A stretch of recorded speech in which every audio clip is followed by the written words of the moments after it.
আজ বানাবো অনুষ্ঠান বাড়ির মতন আমের চাটনি। আমের চাটনি বানাবার জন্য আমি এখানে 4টে বড় সাইজের আম নিয়েছি। আমের খোলাগুলোকে আমি এমনভাবে ছাড়িয়ে নিচ্ছি যে না আমের গায়ে একটু সবুজ ভাব থাকে। আমি একটা একটা আমকে 4 টুকরো করে নিচ্ছি। এভাবে আমি সব আমগুলোকে কেটে নিলাম। এবার আমের চাটনিতে দেবো বলে একটা ভাজা মশলা করে নিচ্ছি। এখানে 1 টেবিল চামচ আস্ত জিরে, 1 টেবিল চামচ মৌরি, 1 টেবিল চামচ পাঁচফোড়ন, একটা শুকনো লঙ্কা ফোড়ন দিয়ে সামান্য একটু নাড়াচাড়া করে নিয়ে একটু ভাজা মশলা করে নিলাম।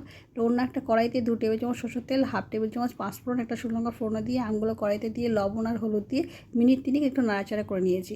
তারপর আমি চাটনিটা করবো বলে 70 গ্রাম চিনি নিয়েছি। চিনিটাকে আমি দুবারে আমের সাথে দিয়ে ভালো করে একটু নাড়াচাড়া করে নেব। নিয়ে তারপরে আমি আন্দাজ করে জল দিয়ে দেবো। এই চিনিটা কিন্তু প্রথমেই দিতে হবে, না হলে কিন্তু আমটা গলে যাবে। এবার চিনিটা দিয়ে ভালো করে নাড়াচাড়া করে নিলাম, নিয়ে জলটা দিয়ে দিলাম।